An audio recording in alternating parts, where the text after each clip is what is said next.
and when he comes to me, I touch his body. Then he doesn't like that, so he goes away. He must know he's safe here. His neck is about 4 feet. Oh my goodness, I have to see this. It is not ostrich, but this belongs to ostrich family. Right. Okay, let's see.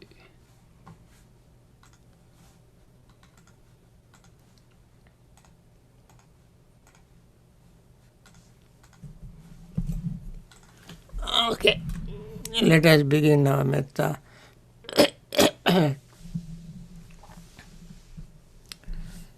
May all beings be happy and secure. May all beings have happy minds. Whatever living beings there may be, without exception, weak or strong, long, large, medium, short, subtle or gross, visible or invisible, living near or far, born or coming to birth, may all beings have happy minds.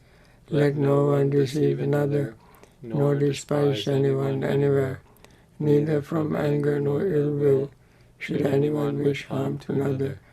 As a mother would risk her own life to protect her only child, even so towards all living beings one should cultivate a boundless heart. One should cultivate for all the world a heart of boundless loving friendliness, above, below and all around, unobstructed, without hate or resentment, whether standing, walking, sitting, lying down or whenever awake. One should develop this mindfulness. This is called divinely dwelling here, not falling into erroneous views, but virtuous and endowed with vision, removing desires for sensual pleasures. One comes never again to birth in the womb. Let us continue our metta meditation practice and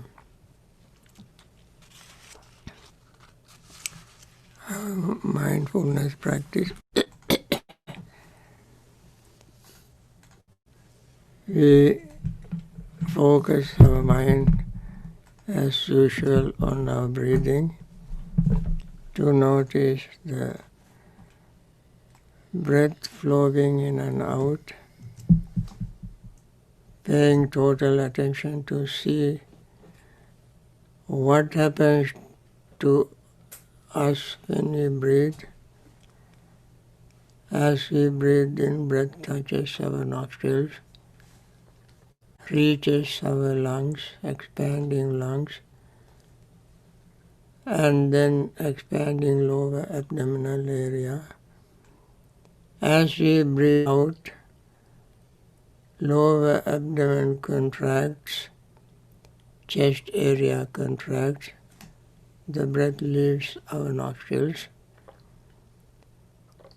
This is what is happening all the time. The breath moves in and out. Don't try to control it, manipulate it, verbalize it or anything, but we just breathe natural breath, letting it flow in and out. Then we notice the feeling along with the breath, perceptions, thoughts and consciousness also flow along with the breath. All these 5, in short, are called 5 aggregates. The breath is body, then the feeling aggregate, perception aggregate, thoughts of volitional formations aggregates, and consciousness aggregates. These 5 aggregates also moves, rise and fall, in and out, rise and fall, all the time. And then when we see this very normal, natural rhythm, there is nothing to excite, nothing to hold on to, everything arising and vanishing, then the desire for any holding will also vanish. Then the body is relaxed. When we try to hold on to something, we are rigid, uptight, and very uncomfortable. When that is gone, body relaxes, mind relaxes, breath relaxes. In the relaxed state of mind, we feel metta feeling and resentment fades away. When this happens, along with this, with metta feeling, compassionate feeling also arises, and restlessness and worry fades away. When restlessness and worry fades away, we become even more energetic, seeing the results of our own practice. We feel like continuing and pursuing this method. And then energy arises, sleepiness and drowsiness fade away. When thus greed, resentment, restlessness and worry, and sleepiness and drowsiness fade away, we will gain confidence in our practice, in the method, in the Buddha, Dhamma and Sangha. We gain confidence. When we gain confidence, doubt fades away. When this happens, we become very delightful. Joy arises. Joy leads to tranquility. And joy leads to happiness. Happiness leads to tranquility. When the mind and body are tranquil, concentration arises in a very calm state of mind. When concentration arises, first we saw rising and falling and so forth. When concentration arises, this rising and falling, we say more deeply, more clearly. Where we find this rising and falling? Again in the same 5 aggregates. Nothing else to rise and fall. Only the body, feeling, perceptions, volitional formations and consciousness are the things that have rising and falling. They are rising and falling. We first see them in a gross form. Then when we gain degree of concentration, that concentrated mind can penetrate the grossness to the subtleness and see subtle changes in our body, almost like in our cellular level. That means we only notice vibration like electric flashes, electric light moving up and down in various ways, and that shows more clearly that things are always in a state of flux, moving, moving, moving, rising, falling. So let us try to see this.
Dukkhapatta cha nidukkha, bhayapatta cha nibbhaya, sokapatta cha nisoka, hontu sabbe pipanino. May the suffering be free from suffering. May the fear-struck be free from fear. May the grieving be free from grief. So too may all beings be. With this metta thought in mind, let us continue our practice. Can they see it? Yeah. Now, our new resident.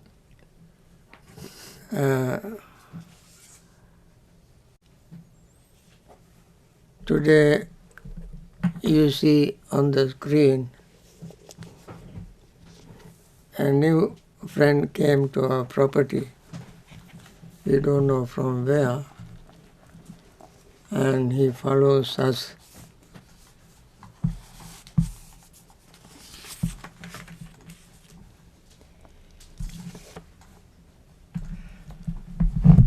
There he is.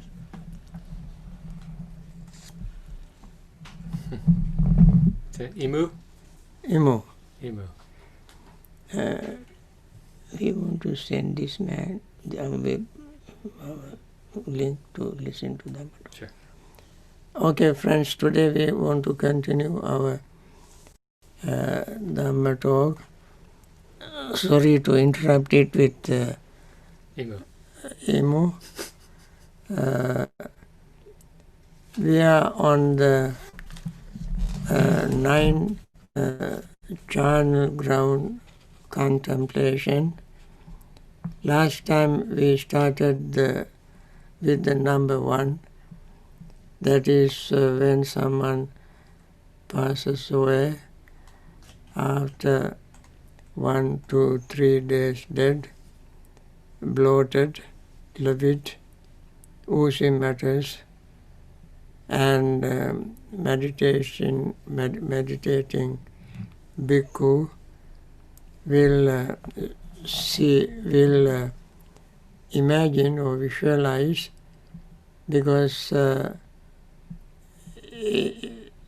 this is not a very common scene. Therefore, he has to visualize this situation and contemplate and reflect that this so-called my body, so-called I, would be very much like this, exactly like this, not go on beyond that. This way, his attachment to the body will slowly fade away.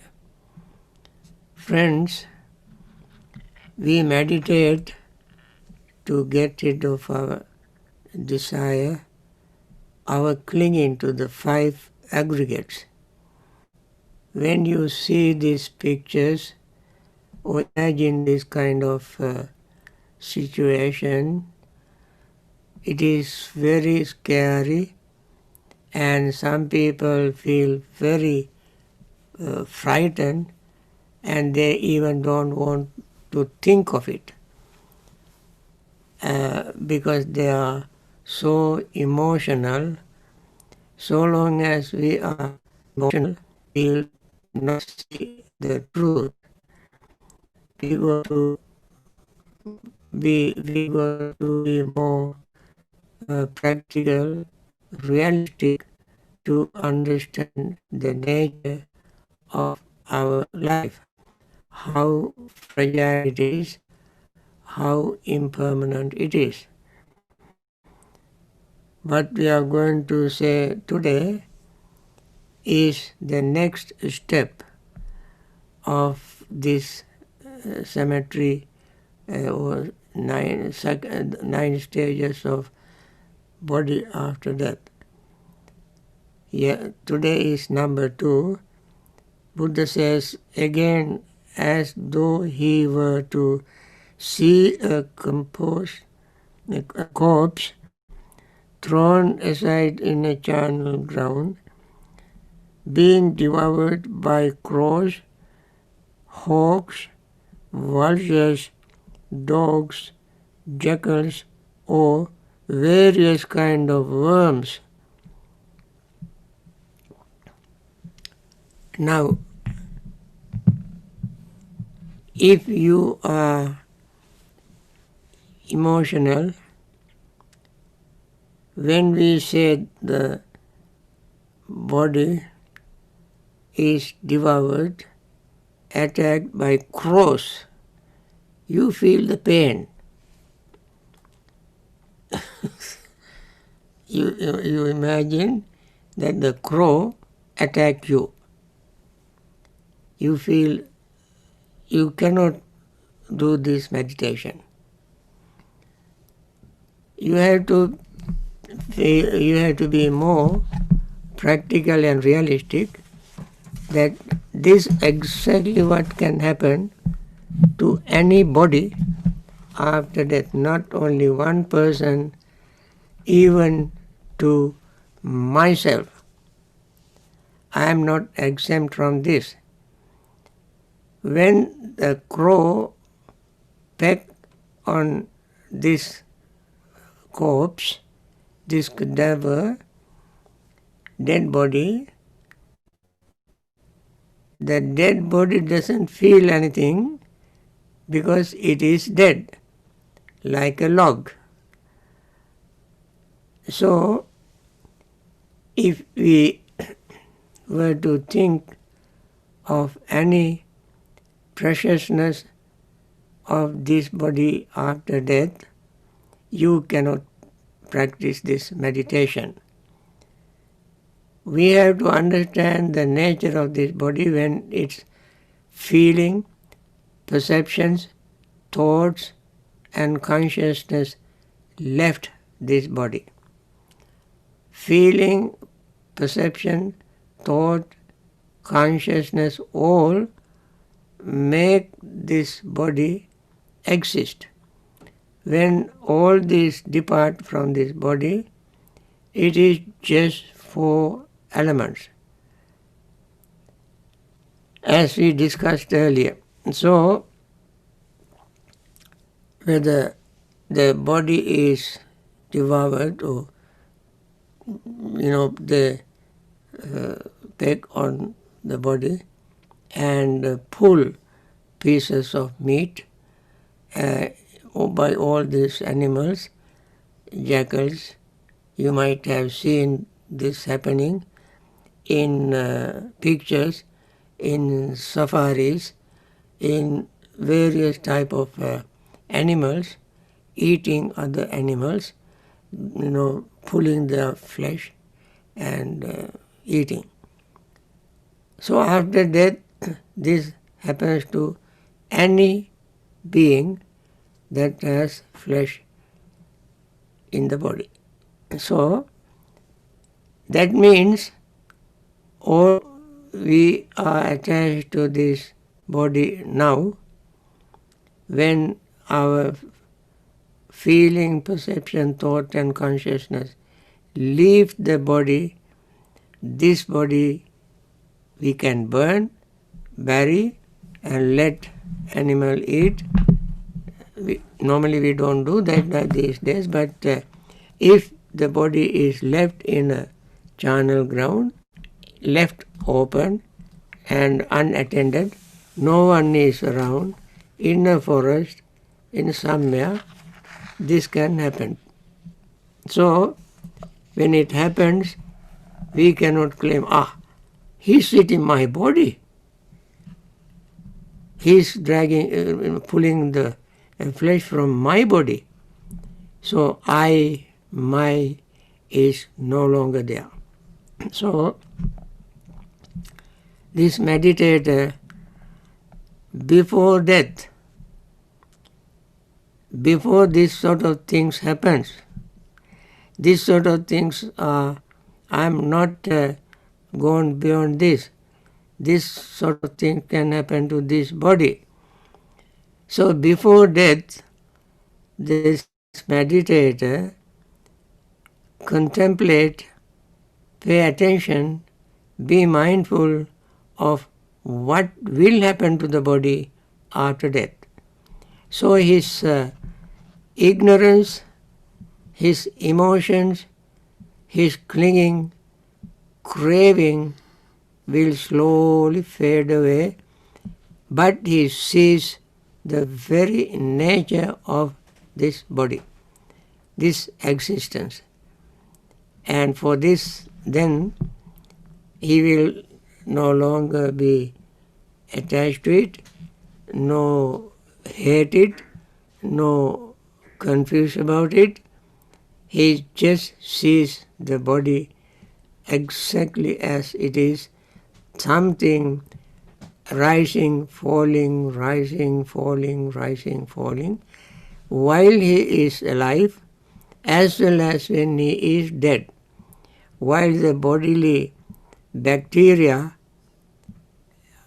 are functioning as they used to when the body was alive, the bacteria continues to eat the body.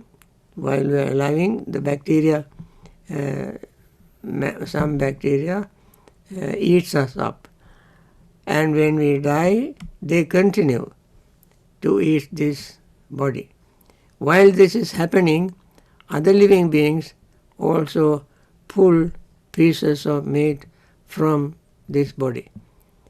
So that is what one has to contemplate and think. So the person will no longer be very proud of it and will not be attached to it, will not be having hatred towards this body or towards anybody, and he simply sees the very nature of life and after death. Okay, that is the second contemplation. Third is again, as though he were to see a corpse thrown aside in a charnel ground, a skeleton with flesh and blood, held together with sinews. Now, after eaten by these animals, flesh is gone, but it is a skeleton with flesh. Some flesh are here and there on bones, and they are the blood also is there, some blood, some flesh, but all of them are held by sinews, tangents. They are not separated, and then the skeleton he can imagine of his own body after death. Then the fourth stage is as though he were to see a corpse thrown at the charnel ground. Fleshless skeleton smeared with blood, held with sinews. Before he saw the skeleton with flesh and blood, now he sees the skeleton without flesh but smeared with blood. And again sinew tied together or not disconnected but connected with the sinew and tendons. And then it goes to the fifth stage. If you read the book, if you see the discourse, you can see this 9 yourself, and I'm just reading it from the book in English. I skip Pali in order to save time. So the fifth stage is also in the charnel ground, skeleton without flesh and blood, held together with sinews. Then the meditator contemplates on that. Then the sixth stage is, now there is no flesh, no blood, no sinews or tendons to hold the skeleton together. Therefore, the bones are here and there, scattered. The list is given here. Here a hand bone, there a foot bone, here a shin bone, there a thigh bone, here a hip bone, there a backbone, here rib bone, there breastbone, here arms bone, there shoulder bone, here neck bone, there jawbone, here tooth, there skull, meaning that they are scattered here and there. All the bones are separated from their joints, from their sinews. Now only the bones are here and there. Now slowly and gradually the body disintegrating. Now first it was bloated, and after 2-3 days and started oozing, and then animals, eating animals, and then with flesh, then with flesh with sinews, and without flesh held by sinews, and then sinews also separated, and only the bones. And then he thinks, this will happen to this my body, so-called my body. It also will be, it is not gone beyond this. So the seventh stage is, he thinks the bones are here and there after some years. On the charnel ground, bones bleached white, color of shells. That means all its flesh, blood, all gone. It turns into very clear white bone, its original appearance. Number 8. Now is bones heaped up more than a year old. Now this bone, just everything is gone. The bone is just one heap bones. Then the 9th stage is this bone slowly rot and crumbled to dust. And all he found eventually is that dust. Then one day, when wind blows, this dust also will be blown by the wind. And where is the person? If we burn it, you can see it happening immediately, but this is happening gradually, step by step. So he contemplates, this is the nature of this body, and I am not gone beyond this. So he says,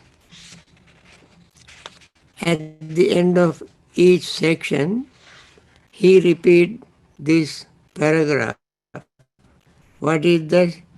Iti ajjhattang va kaye kayanupassi virati Bahidhava kaya kayana pasivirati.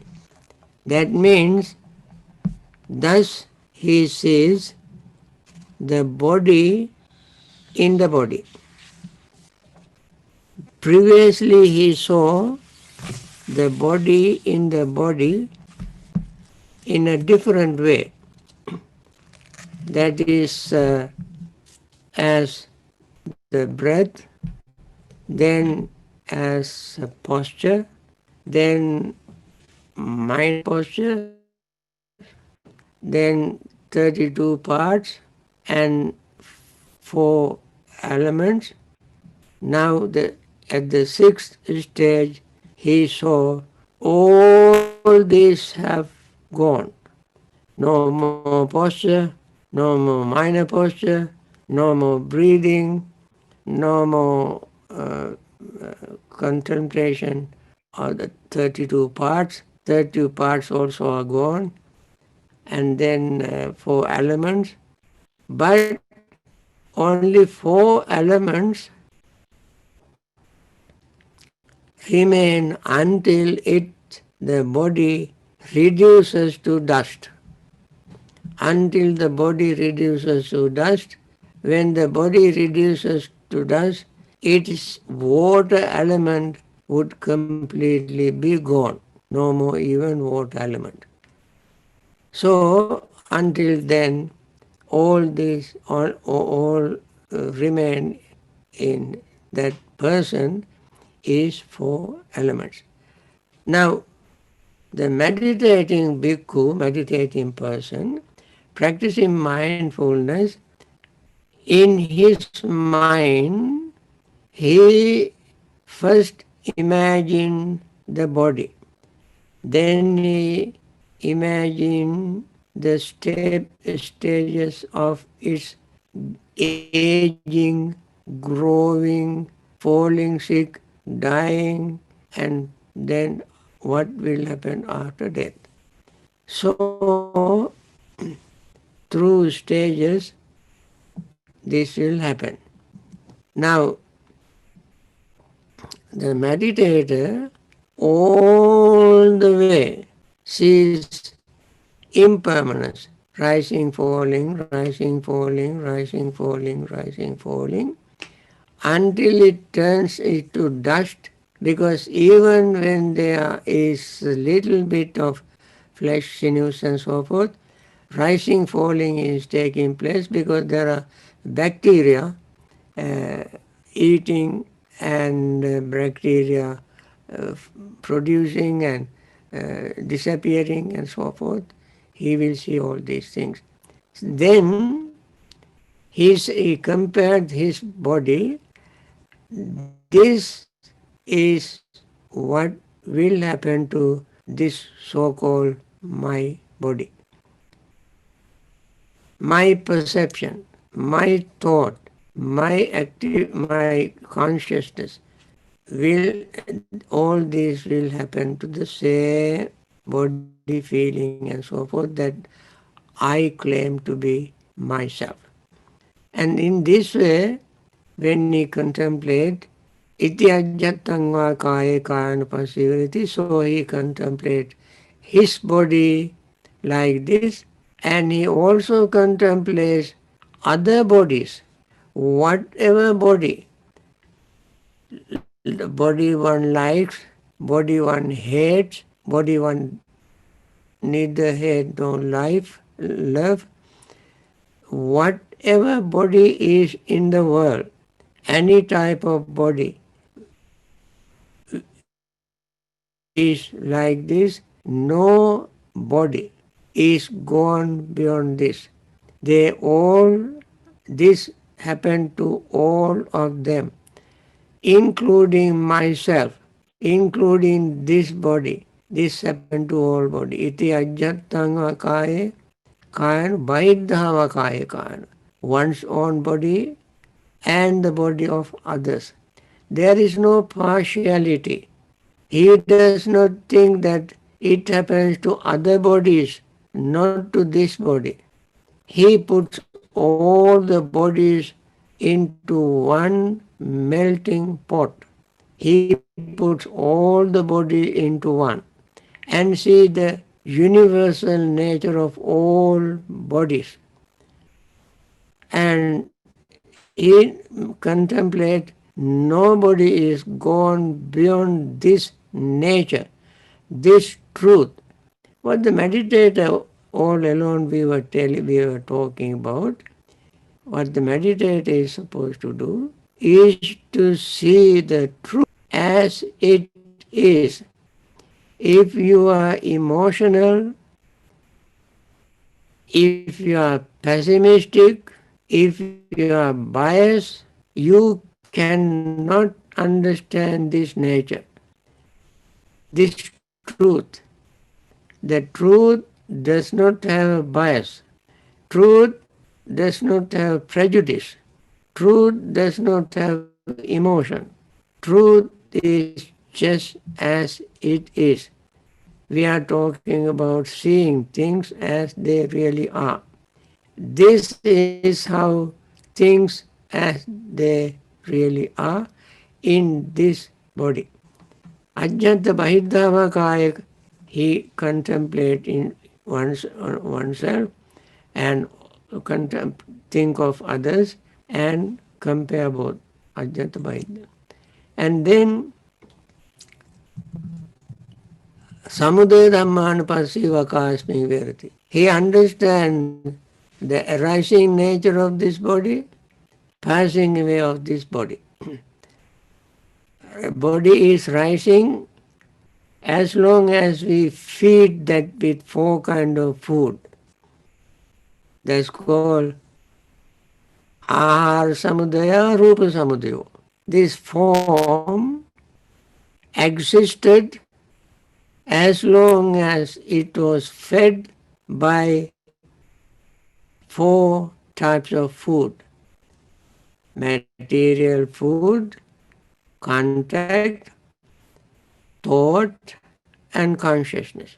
So we have been feeding our body with these four kind of food, and therefore body existed. Now, slowly and gradually, we become so uninterested in food. We dislike food.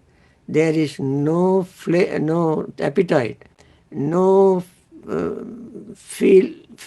there's no feeling for eating. So then material foods subside, and slowly body eats up its own fat. Then contact. Eyes, ears, nose, tongue, body do not feel like contacting anything. Eyes does not have desire to contact form. Ears don't have desire to contact sound. Similarly, nose, tongue, and body, even the mind, does not want to contact their respective objects, lose interest in them. It's the fading away. Then our last is no interest in anything in the world. Of course, we may have a desire to relive. That will not be completely wiped out, disappeared. But that is the only thing we have. And when we pass away, this desire is bringing another form because the desire cling to something. Desire's nature is to cling to something. So at the moment of death, this power of clinging of desire will reproduce another state of existence depending on our karma. Other than that, everything will cease. So the meditator sees this nature happening universally, including himself. Everything is in this subject to this nature, arising, passing. So the meditator will have no greed, hatred, or delusion with regard to this situation. He did not. He does not hate what happens to the body after death. He does not cling to the body after death. He does not. He is not ignorant or unaware or confused about what happened to the body after death. Because before death, he already has the total picture in his mind, and he lives his life with this understanding to reduce and overcome his greed, hatred, and delusion. With these friends, I want to conclude this morning talk, and we can start tomorrow or next day, day after tomorrow, with the contemplation or mindfulness of the feelings. Second, foundations of mindfulness. Now today, thus end the first foundation of mindfulness called Kaya Gata Sati, or mindfulness of the body. With this I want to end. And I want to wish again our metta wish. May all those who are in painful suffering state, I think suffering the people from this COVID-19 is increasing in here in the United States and some other countries. But the death is, today I saw 200,818 just few minutes ago, death. And I'm pretty sure they are living relatives and friends are mourning their death, grieving over their death. May they be free from that grief through the understanding of Dhamma, and we also wish them be safe, not having contacted with the virus, and live in good health and liberate themselves from samsaric suffering. There are some others who are living in hospitals, taken care of by very compassionate doctors and nurses and hospital staffs. May they also be free from that sickness and get return to normal health. Those compassionate doctors, nurses, and hospital staffs also continue their noble, compassionate service without affected by this COVID-19. Let them live a healthy life to serve the world in the way they do. There are many leaders who have done a lot of good works, and successfully some of them, and may they continue their marvelous work. Other leaders who have not yet found a way, may they have patience, courage, understanding, and compassion to make wise decisions. With this wish, I want to end this morning session.